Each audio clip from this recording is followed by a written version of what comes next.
दोस्तों नमस्कार। इंग्लैंड की 6 विकेट से जीत का जवाब 10 विकेट से, जी हां, पाकिस्तान ने कर दिखाया है दूसरे टी20 मुकाबले में। और यहां काफी कुछ पॉजिटिव रहे हैं पाकिस्तान टीम के लिए टी20 वर्ल्ड कप से पहले। पहला सबसे बड़ा पॉजिटिव तो ये रहा कि डॉट बॉल जो है, बहुत कम डॉट बॉल खेलने लगी है पाकिस्तान की टीम, जबकि पहले बहुत ज्यादा डॉट बॉल खेला करती थी। अब इस मैच में तो उसने रिकॉर्ड ही तोड़ दिया। 24 डॉट बॉल, केवल 24 डॉट बॉल उसने खेली है, जबकि पिछले मुकाबले में 25 डॉट बॉल खेली थी। और वहीं अगर हम इंग्लैंड टीम की बात करें तो उसने 31 डॉट बॉल खेली हैं और पिछले मुकाबले में 28 डॉट बॉल खेली हैं। यानी इंग्लैंड के मुकाबले पाकिस्तान का प्रदर्शन डॉट बॉल के मामले में कहीं बेहतर है।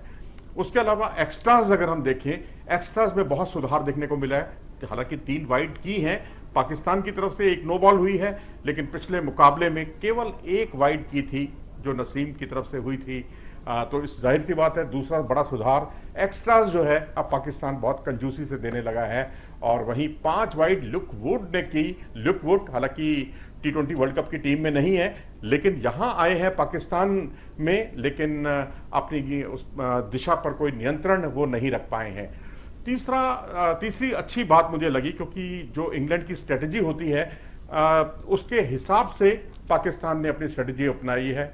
क्योंकि आमतौर पर देखा जाए तो इंग्लैंड के खिलाड़ी शॉर्ट बॉल को बहुत अच्छे तरीके से खेलते हैं और उस पर चौके छक्के लगाते हैं, बड़ी हिट लगाते हैं। लेकिन यहाँ पाकिस्तान ने विकेट टू विकेट गेंदबाजी पर ज़्यादा ध्यान लगाया है, और खासकर पावर प्ले में। और ये अपने आप में नायाब है, क्योंकि पहले मैच में पाकिस्तान की स्ट्रेटजी थोड़ी सी अलग थी इस क्षेत्र में, लेकिन इस बार ये स्ट्रेटजी में थोड़ा बदलाव देखने को मिला है। और चौथी बात जो मुझे पाकिस्तान की अच्छी लगी है वो ये है कि पावर प्ले में पाकिस्तान जो है एक कमजोर टीम मानी जाती थी। बहुत कभी 35 रन, कभी 30 रन, कभी 36 रन या कभी 42 रन, लेकिन इस बार तो उसने रिकॉर्ड ही तोड़ दिए हैं।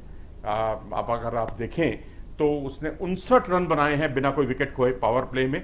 और पिछले मैच में उसने 60 रन बनाए थे पाकिस्तान ने 1 विकेट के नुकसान पर। तो जाहिर सी बात है कि पावर प्ले में बहुत सुधार हुआ है, और उसमें भी खासकर जिसका बहुत बड़ा श्रेय जाता है, ये छठा पॉइंट है मेरा रिजवान के लिए। मोहम्मद रिजवान ने पावर प्ले में 200 के स्ट्राइक रेट से रन बनाए हैं, यानी 16 गेंदों पर 32 रन बनाए हैं उन्होंने, और एक बहुत बड़ी उनकी महत्वपूर्ण भूमिका रही। तो इस तरह से पावर प्ले में एक बहुत बड़ा सुधार और रिजवान की आक्रामक बल्लेबाजी पावर प्ले में देखने को मिली। बाबर आजम की बात करते हैं। बाबर आजम ने हालांकि शुरुआत बहुत धीमी की, लेकिन टीम की जैसी जरूरत थी उसके हिसाब से बिल्कुल सही थी वो उनकी शैली। लेकिन जैसे जैसे खेल आगे बढ़ा वो एक्सेलरेट करते चले गए, रन गति को तेजी से बढ़ाते रहे। और रिजवान जो है, जो शुरुआती दौर में जिनका बल्ला दहाड़ रहा था, वो बिल्कुल सहयोगी भूमिका में आ गए बाबर आजम की। तो ये एक स्ट्रेटजी अपने आप में बहुत अच्छी स्ट्रेटजी कही जा सकती है। अगर आप प्लेइंग जोन देखें कहां पर ज्यादा रन बनाए हैं, तो इस बार मिड विकेट, लॉन्ग ऑन पर तो दोनों ने ही शॉट खेले हैं। सामने स्ट्रेट भी बहुत, जो जिसे कहते हैं गेंदबाज के ऊपर से भी छक्के लगाए हैं, चौके भी लगाए हैं गेंदबाज के ऊपर से। और बस फर्क ये था कि रिजवान के कुछ एक शॉट जो हैं डीप स्क्वायर लेग की तरफ गए हैं, जबकि बाबर आजम ने 2 कवर ड्राइव लगाए हैं अपने पसंदीदा, बाकी शॉट्स उनके मिड विकेट, लॉन्ग ऑन या स्ट्रेट गए हैं। तो ये अपने आप में काबिले तारीफ है। डेथ ओवर की बल्लेबाजी देखें तो 52 रन बने हैं, लेकिन डेथ ओवर की गेंदबाजी में 66 रन खर्च किए हैं पाकिस्तान ने। यह एक चिंता का सबब है। और खासकर हसनैन को देखें तो हसनैन काफी महंगे साबित हुए हैं, और हसनैन ने 37 रन खर्च किए हैं केवल 2 ओवर में। यानी ओवरऑल तो उन्होंने और भी ज्यादा रन खर्च किए हैं, लेकिन मैं बात कर रहा हूं उनके 20वें ओवर की उनकी गेंदबाजी में, जहां उन्होंने 19 रन खर्च किए, और साथ ही 16वें ओवर की गेंदबाजी जहां उन्होंने 18 रन खर्च किए। तो वो बहुत ही महंगे साबित हुए हैं, तो उस पर जरूर ध्यान देना होगा।